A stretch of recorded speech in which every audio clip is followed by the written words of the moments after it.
يمشي بينا الكربلاء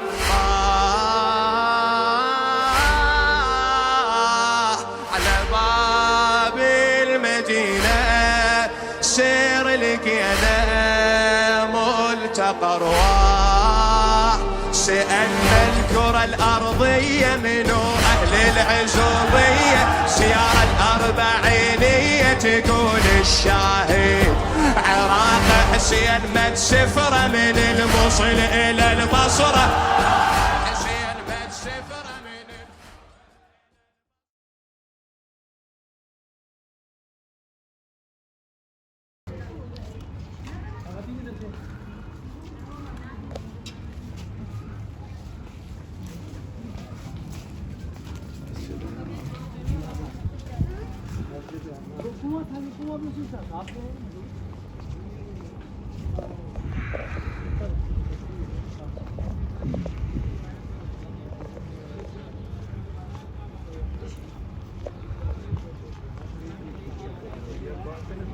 خوش قسمتی آپ کی اور خوش بختی کی بات ہے کہ آپ زیارات مکمل کرتے کرتے اب اختتام کے قریب پہنچ رہے ہیں اور الحمدللہ آپ سب جس جوش جذبے کے ساتھ خلوص نیت کے ساتھ یہ زیارات کر رہے ہیں یقیناً ایسی ہی زیارات ہر کسی کو کرنی چاہیے کہ انسان زیارت کرنے کے بعد روحانی سکون محسوس کرے اور وہ الحمدللہ آپ سب محسوس کر رہے ہیں اور آپ کو دیکھ کے ہمیں بھی محسوس ہوتا ہے کہ الحمدللہ آپ جس نیت سے آئے ہیں جس قصد سے آئے ہیں یقیناً آپ وہی چیز مد نظر رکھتے ہوئے ان زیارات کے لیے قدم بہ قدم ہمارے ساتھ چل رہے ہیں خداوند متعال اسی طرح ہمت و طاقت دے تاکہ ہم ساری زیارات آسان طریقے سے انجام دے سکیں کہ جس جگہ ہم موجود ہیں اس مسجد کو مسجد حنانہ کہا جاتا ہے حنانہ عرب میں گریے سے ہے رونے سے ہے یعنی یہ وہ مسجد ہے جس نے جناب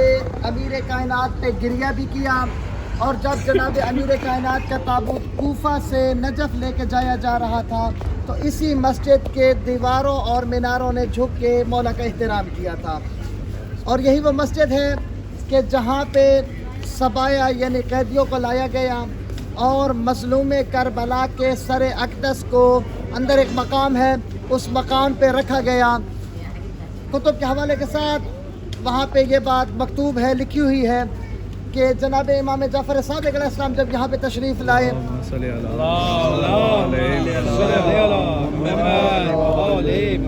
درود کا پڑھنا عظیم عبادت ہے یہ وہ عبادت ہے جس میں خدا بھی شریک ہوتا ہے اس کے ملائکہ بھی شریک ہوتے ہیں اوصیاء بھی شریک ہوتے ہیں تو سب کو شامل کر کے ذرا بلند آواز سے درود پڑھ دیجیے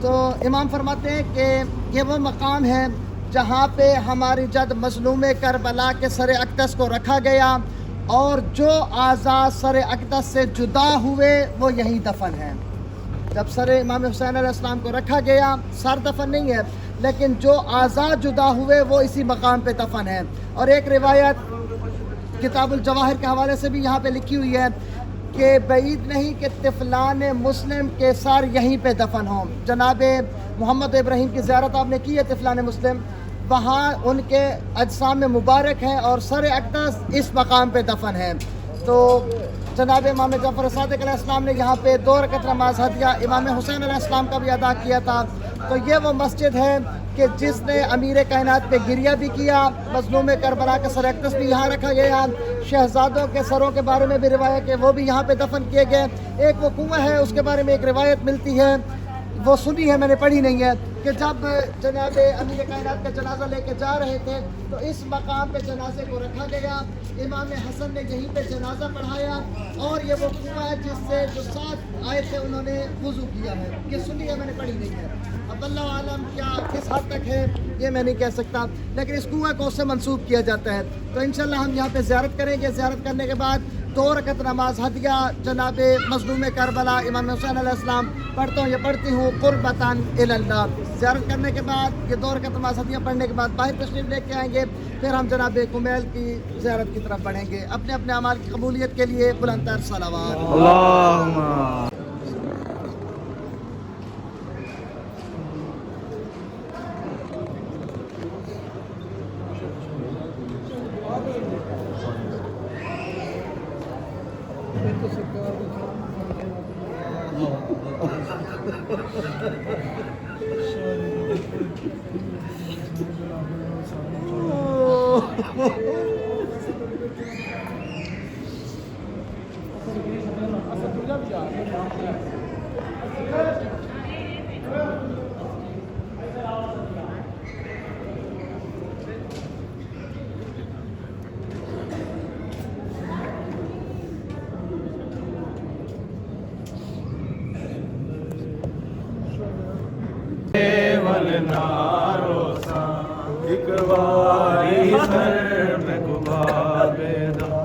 سجاد میرا ملوائے میرا وعدہ ہے ورنہ روسا میں کو پیوں مظلوم دا ایک واری میں کو پیوں مظلوم دا ایک واری روح سار ذرا چموائے میرا وعدہ ہے ورنہ روسا ایک واری سر میں گھما بیدا سجاد میرا ملوائے میرا وعدہ ہے ولنا روسا ایک واری سر میں گھما بیدا سجاد میرا ملوائے میرا وعدہ ہے ولنا روسا وہ چوسا دی معصوم آگے نہیں سر دیوال سفید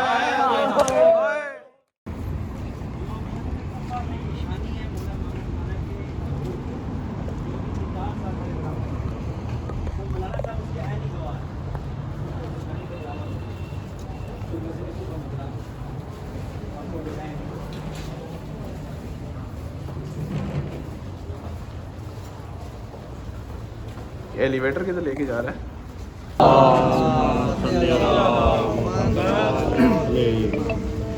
بار دیگر بلند الصلوات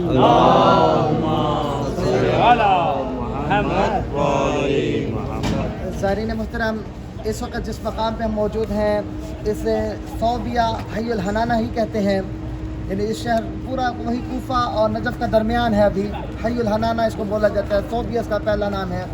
اور جس مزار مقدس کے جوار میں ہم موجود ہیں یہ جناب کمیل ابن زیاد، وہ صحابی کہ جو امیر المومنین کے بھی صحابی تھے اور جناب امام حسن کے بھی صحابی تھے۔ وہ جناب کمیل کہ جو سب سے پہلے اعلان ولایت جب ہوا تو سب سے پہلے مولا امیر کائنات کی ولایت کا اقرار کرنے والے جناب کمیل تھے۔ اور جناب امیر کائنات نے انہیں کہا ایک دن کہ اے کمیل، میں تمہیں وہ راز کیوں نہ بتاؤں جو اصل میں جناب خضر کے ہیں، جو انہوں نے اللہ کے ساتھ کیے ہوئے ہیں۔ تو کہا یا امیر المومنین، اس سے بڑھ کے اور کیا ہو سکتا ہے؟ تو جناب امیر کائنات نے وہ راز جو جناب خضر کے اللہ کے ساتھ تھے ان سے آشنا کیا اور کہا جا کمیل، تیرے نام سے اس دعا کو دعائے کمیل کہہ رہے ہیں۔ یہ دعائے کمیل حقیقت میں جناب خضر کی دعا ہے جو جناب امیر کائنات نے جناب کمیل کو تعلیم دی، اور پھر انہی کے نام سے وہ دعائے کمیل مشہور ہو گئی۔ کم از کم اگر زندگی میں انسان ہر شب جمعہ نہ پڑھ سکے تو مہینے میں ایک مہینے میں بھی نہ پڑھ سکے تو 6 مہینے میں ایک یا سال میں ایک، اگر نہیں کر سکتے تو کم از کم زندگی میں ایک بار دعائے کمیل کی تلاوت ضرور کرے۔ اور اگر کوئی بندہ دل میں کوئی حاجت کوئی نیت رکھتا ہے اور ہر شب جمعہ وہ دعائے کمیل کی تلاوت شروع کر دے تو 40 دعائے کمیل مکمل ہونے سے پہلے اس کی وہ ساری حاجات پوری ہو جاتی ہیں۔ یہ ضروری نہیں ہے کہ کوئی ایک وقت رکھا جائے، نہیں، بہتر یہی ہے کہ شب جمعہ کو نماز مغربین کے بعد دعائے کمیل کی تلاوت کی جائے، جو اکثر یہاں حرموں میں اور ان مقامات پہ ہوتا ہے۔ تو ابھی ہم زیارت جناب کمیل پڑھیں گے، زیارت پڑھنے کے بعد زیارت کریں گے اور 2 رکعت نماز ہدیہ جناب کمیل پڑھتا ہوں یا پڑھتی ہوں قربتاً الی اللہ۔ متوجہ بزیارہ۔ اعوذ باللہ من الشیطان الرجیم، بسم اللہ الرحمن الرحیم۔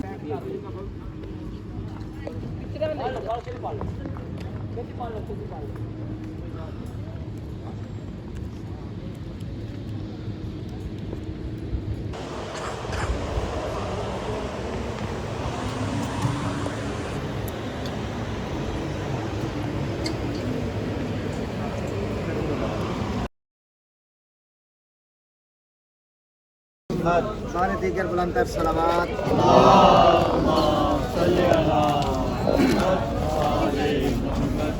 زائرین محترم، اس وقت جس جگہ پہ ہم موجود ہیں اسے مسجد سہلہ کہا جاتا ہے، اور یہ مسجد سہلہ جس طرح مرزا بھائی بتا رہے تھے کہ جب امام زمان علیہ السلام ظہور فرمائیں گے تو امام علیہ السلام اپنے سارے حکومتی امور مسجد کوفہ میں انجام دیں گے، اس مسجد کو بیت المال قرار دیں گے، اور جب مولا سونے کا ارادہ کریں گے، آرام کا ارادہ کریں گے تو نجف جا کے سوئیں گے. یہ لفظ اپنے نہیں، آیت اللہ حافظ بشیر حسین نجفی صاحب کے میں نقل کر رہا ہوں جو انہوں نے فرمائے تھے. حافظ ریاست قبلہ موجود تھے، میں موجود تھا، ایک اور مولانا صاحب موجود تھے.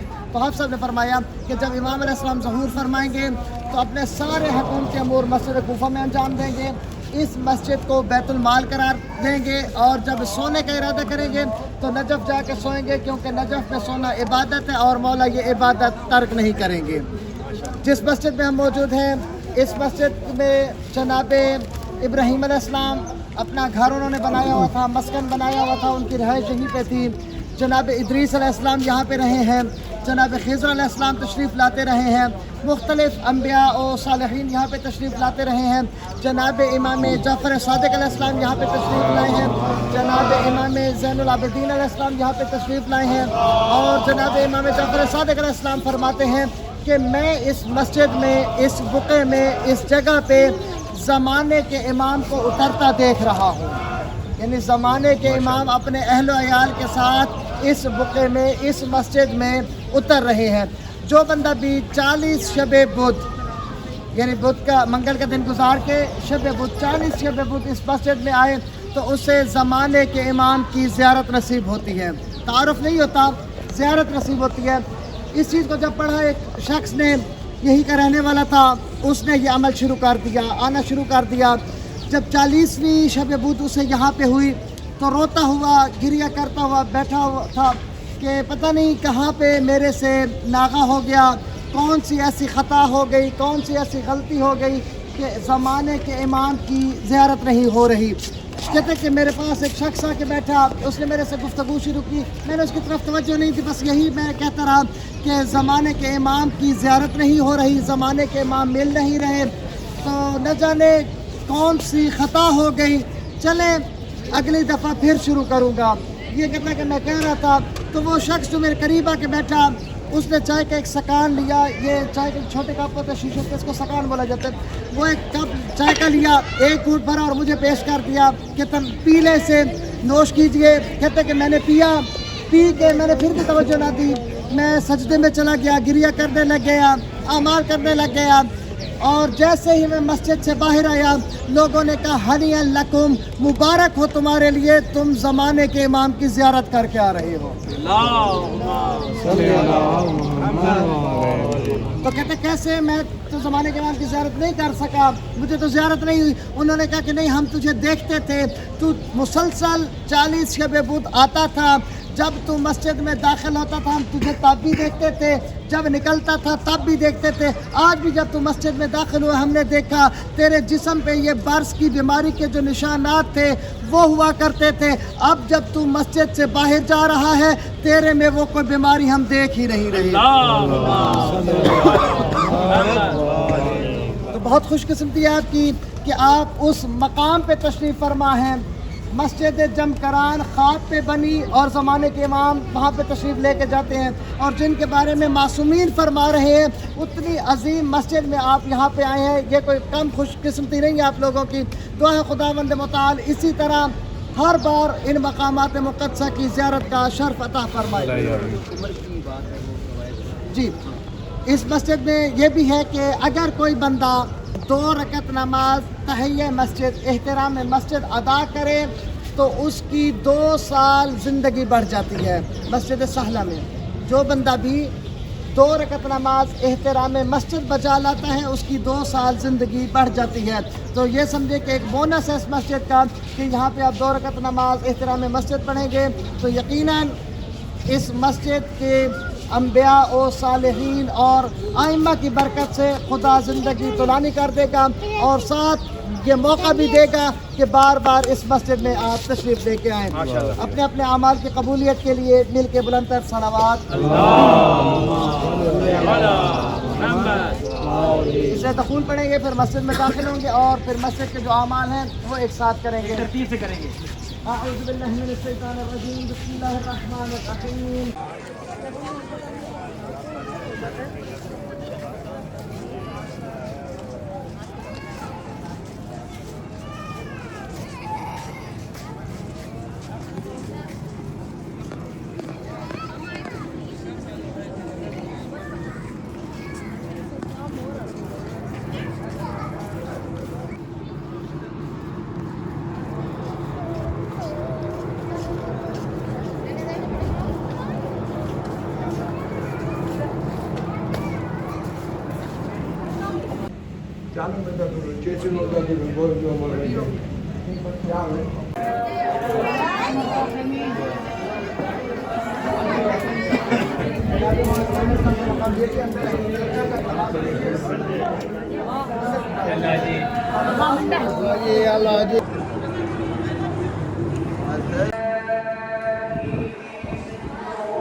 ليش شدك شوي بصراحة؟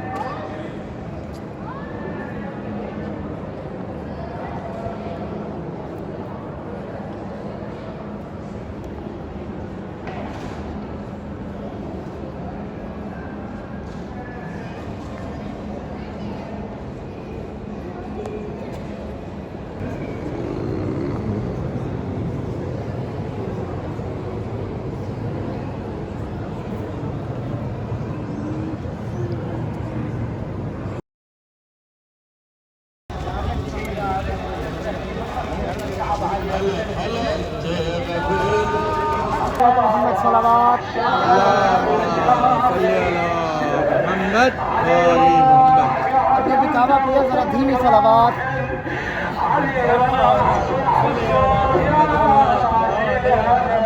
ایک درود بلند آواز سے. کائنات کے رسول ایک جگہ تشریف لے کے جا رہے تھے کہ راستے میں ایک پہاڑی کے پاس رکے. پہاڑی سے اپنی پشت لگائی. پہاڑ کو اپنی بلندیوں پہ فخر ہونے لگا کہ میں وہ ہوں کہ جس کے ساتھ کائنات کے رسول نے پشت لگائی ہے. اتنے میں ایک شہد کی مکھی آئی اور آ کے عرض کرتی ہے یا رسول اللہ یہ ساتھ کی غار میں نے تازہ شہد تیار کیا ہے، کسی کو بھیجیے آ کے وہ شہد لے جائے، آپ تناول فرمائیں گے. قیامت تلک آنے والی شہد کی مکھیوں پہ ناز کرتی رہوں گی کہ ہم وہ مکھیاں ہیں جن کا تیار کیا ہوا شہد کائنات کے رسول نے تناول فرمایا. جناب امیر کائنات کو بھیجا، شہد لے کے آئے، تناول فرمایا. تناول فرمانے کے بعد کائنات کے رسول فرماتے ہیں کہ مجھے یہ بتا تم مکھیے ایک قسم کی نہیں، جن پھولوں پہ جاتی ہو وہ پھول ایک قسم کے نہیں، ان پھولوں کا رنگ ایک قسم کا نہیں، ان پھولوں کا رس ایک قسم کا نہیں، پھر اتنا خوش ذائقہ شہد کیسے تیار کر لیتی ہو؟ تو عرض کرتے ہیں یا رسول اللہ آپ کی عظمت کی قسم، آپ کے وسیع امیر المومنین کی ولایت کی قسم، ہم ساری مکھیاں جب شہد کو تیار کر لیتی ہیں تو کرتی کیا ہے؟ شہد کی مکھی کہتے کہ ہم چھتے کے گرد جمع ہو کے آپ اور آپ کی آل پہ درود پڑھتے ہیں. اللہ ایسا خوش ذائقہ بنا جس مقدس بارگاہ میں ہم حاضر ہیں یہ ہے جناب میثم تمار، جناب امیر کائنات کے صحابی میثم تمار. تمار ان کو تمر کی وجہ سے کہا جاتا ہے. تمر عربی میں کھجور کو کہتے ہیں. یہ کھجور فروش تھے. کوئی بڑی دکان نہیں تھی، کوئی بڑا ان کا گودام نہیں تھا، بلکہ یہیں مسجد کوفہ کے باہر فٹ پاتھ پہ کپڑا بچھا کے چھوٹا سا ٹھیلا لگا کے یہ کھجوریں فروخت کیا کرتے تھے. اور امیر المومنین اتنی محبت کرتے تھے کہ اگر میثم نظر نہ آتے تو آنکھیں جناب امیر کائنات کی میثم کو تلاش کر رہی ہوتی اور پوچھتے آج میثم نظر نہیں آ رہے. اور یہ بھی بڑا لاڈ کرتے. امیر المومنین مسجد سے نکلے، کہا یا علی ذرا یہاں بیٹھ کے کھجوریں بیچیے، میں ایک کام سے جانے لگا ہوں۔ امیر المومنین مسجد کوفہ کے باہر فٹ پاتھ پہ بیٹھ گئے، میثم کی کھجوریں فروخت کرنے لگ گئے، میثم کسی کام سے چلا گیا۔ اب جب ایک دشمن علی بڑھا، دیکھا علی بیٹھے ہیں، سوچا علی کو دھوکہ دیتا ہوں، کہا یا علی مجھے یہ اعلیٰ قسم کی کھجور چاہیے۔ امیر المومنین نے فرمایا وہاں پیسے رکھو، تول لو اور لے جاؤ۔ کہا یہ تو موقع بن گیا، کھوٹا سکہ رکھا، اچھی قسم کی کھجوریں تولی، لے کے گھر چلا گیا۔ بیوی محب اہل بیت تھی، بیوی سے کہتا ہے تو جو کہتی تھی علی کو کوئی دھوکہ نہیں دے سکتا، دیکھ میں علی کو دھوکہ دے آیا ہوں۔ بیوی نے کہا کہ نہیں، تو علی کو دھوکہ نہیں دے سکتا۔ کھجور نکالی، چکھی، کڑوی اتنی کہ زہر جیسی، پھینکی، فوراً اٹھایا وہی تھیلا جس میں کھجوریں تھیں، آگے کہا یا علی آپ نے مجھے دھوکہ دیا۔ امیر المومنین نے کہا میں نے کیا کیا؟ اتنے میں میثم آ گیا، کہا میثم امیر المومنین نے اچھی قسم کی کھجور کے پیسے لے کے یہ اتنی گندی کھجور دے دی۔ امیر المومنین نے فرمایا کھجور کو میں نے ہاتھ لگایا؟ کہا نہیں۔ کہا پیسے کو ہاتھ لگایا؟ کہا نہیں۔ فرمایا اس کھجور کو اپنے مقام پہ الٹا دے، وہاں سے اپنے پیسے لے اور چلا جا۔ ابھی کھجوریں الٹانے لگا، میثم نے کہا آہا ابھی رک جا، یہ گندی کھجوریں اچھے قسم کی کھجوروں میں نہ ملا۔ امیر المومنین نے کہا میثم ابھی بھی تیری معرفت میں فرق ہے، جب تک اس کے ہاتھ میں ہے اس کی نیت جیسی ہے، جب تیرے مال میں آئے گی تیری نیت جیسی۔ پھر امیر المومنین نے کہا میثم تجھے یہاں کھجور کے تنے کے ساتھ سولی لٹکایا جائے گا۔ میثم نے کھجور کو پانی دینا شروع کیا، کھجور پروان چڑھنے لگی۔ اب وہ کھجور ہے نہیں لیکن اس یاد میں اندر کھجوریں لگائی ہوئی ہیں، کھجور پروان چڑھنے لگی۔ جب میثم کو قتل کرنے کے لیے لے کے میثم نے کہا کہ سبحان اللہ امیر المومنین کا فرمان سچ ہونے جا رہا ہے۔ یہ معلوم کہتا ہے کیسے؟ کہا امیر المومنین نے فرمایا تھا کہ میثم تیری زبان کھینچی جائے گی، تجھے کھجور کے تنے کے ساتھ سولی لٹکائی جائے گی۔ کہتا نہیں نہیں ہم ایسا نہیں کریں گے، اسے قید خانے میں ڈال دو، میثم کو جیل میں ڈال کے بند کر دو، یہ تبھی موت مرے۔ امیر المومنین کا فرمان سچ نہیں ہونے دینا۔ جیل میں جا کے اتنا علی علی کیا کہ جیل کے سارے رکھوالے دربان پریشان، کہا یہ تو پھر بھی ذکر علی کر رہا ہے۔ یہ ملعون کہتے ہیں لاؤ میثم کو زبان کھینچو اور اسے سولی لٹکا دو۔ جب زبان کھینچنے کے لیے میثم کو لایا گیا، زبان کھینچنے لگے، میثم نے کہا او کوفہ والو دیکھو جو علی نے فرمایا تھا وہ سچ ہونے جا رہا ہے۔ تو اس جناب میثم کی بارگاہ میں دعا ہے خداوند متعال ہمیں میثم جیسی معرفت عطا فرمائے۔ زیارت کریں گے، زیارت کر کے دور کی نماز ہدیہ جناب میثم پڑھتی ہوں قربتاً اللہ۔ کوشش کریں 10 منٹ میں تشریف لے آئیں کیونکہ اب ہم نے جناب امیر کائنات کے گھر میں جانا ہے بیت نور میں، اور پھر باقی کافی اعمال و زیارات ہیں وہ ہم مکمل کر سکیں۔ خواتین اس طرف سے چلی جائیں گی۔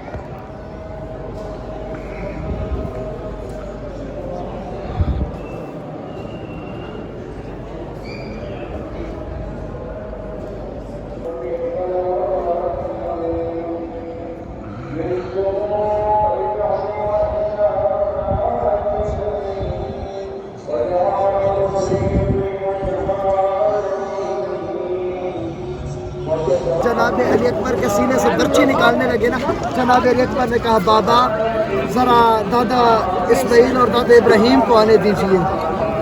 مظلوم کربلا نے کہا بیٹا آ چکے ہیں۔ مظلوم کربلا نے پھر صدا بلند کی کہ اے دادا ابراہیم دیکھیں میں نے آنکھوں پہ پٹی نہیں باندھی، میں نے اکبر کو رسیوں سے نہیں باندھا، جس امتحان کو آپ سے ہٹایا گیا آئے آج حسین اس امتحان کی تقدیر کرنے جا رہے ہیں۔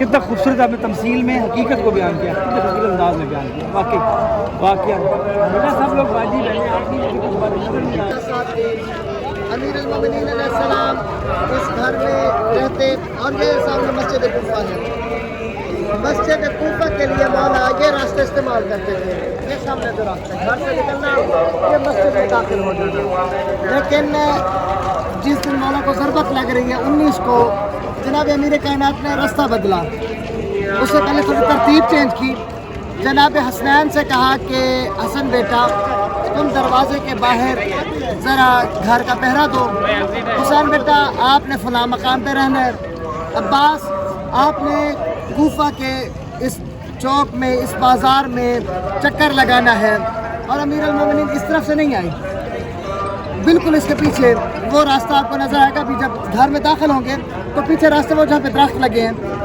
قصر العمارہ اور مولا کے گھر کے درمیان کا یہ راستہ ہے، دار العمارہ اس کی بنیادیں باقی ہیں، ختم ہو چکی ہے، کیونکہ باطل ہمیشہ مٹ جاتا ہے اور حق کا بول بالا رہتا ہے، تو وہ راستہ مولا نے اختیار کیا اور اس راستے سے مسجد میں گئے ہیں۔ ساری رات مولا کبھی صحن میں آتے، کبھی گھر جاتے، کبھی صحن میں آتے، بڑی بے چینی سے مولا نے وہ رات بسر کی۔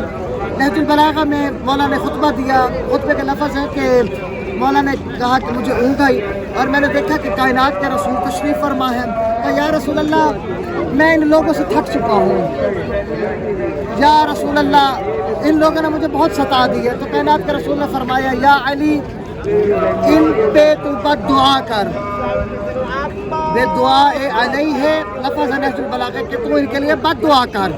مولا نے فرمایا یا اللہ جس طرح کے یہ لوگ ہیں ویسا انہیں حاکم دے، اور میں جس طرح کا حاکم تھا مجھے ویسی رائے عطا فرما۔ یہ مولا کے لفظ ہے 19 کے صبح کے۔ مولا مسجد میں تشریف لے کے گئے، اب یہاں پہ زیادہ تفصیل سے عرض نہیں کرنا، بس ایک یا دو جملہ تاکہ آنکھوں کا وضو ہو جائے۔ جب جناب امیر کائنات کو ضرب لگ چکی نا اور لے کے آئے ہیں مولا کو یہاں پہ دروازے کے پاس آئے، تو جناب امیر کائنات نے فرمایا حسن بیٹا میرے یہ لے کے ساتھ آنے والے اصحاب کو واپس بھیج دو۔ کہا بابا آپ کے چاہنے والے ہیں، آپ کے اصحاب ہیں۔ جناب امیر کائنات نے فرمایا حسن بیٹا جانتا ہوں میری محبت میں آ رہے ہیں، لیکن حسن بیٹا اب جب زخمی حالت میں گھر میں داخل ہوں گا زینب مجھے زخمی دیکھے گی، زینب سے برداشت نہ ہوگا، زینب کا گریہ بلند ہوگا، زینب کے گریے کی آواز علی کی غیرت برداشت نہیں کرتی کہ یہ اصحاب کے کانوں پہ پڑے۔ میں کہوں گا اے امیر المومنین وہ تیری اپنی قسمت، آج زینب کا آواز وہ اپنے اصحاب کے کانوں پہ برداشت نہیں، نہ جانے کل کیا ہوگا۔ شرابی کا دربار یہی زینب خطبے دے رہے ازاداروں، جناب امیر کائنات کو لایا گیا، جناب زینب کا گریہ بلند ہوا، امیر کائنات سے یہی کہا ہوگا اے بابا کیا اسی وجہ سے آپ مجھے صدر بازار دکھا رہے تھے؟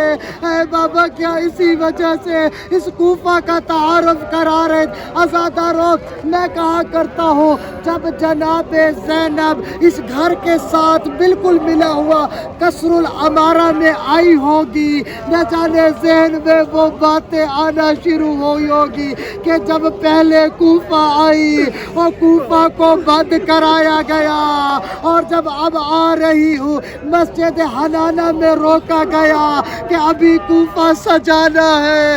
ازاداروں پھر ذہن میں آیا ہوگا کہ بابا کی حکمرانی تھی اور میں آئی تھی تو بابا نے کہا تھا اے کوفے کی خواتین وہ زیادہ جلدی نہ آؤ، زینب تھک چکی ہے، اور آج وہ زینب اپنے بھائی قربان کر کے کربلا سے اسیر ہو کے جب اس کوفہ میں داخل ہوئی یہی صدا بلند ہو رہی تھی کہ باغی آگے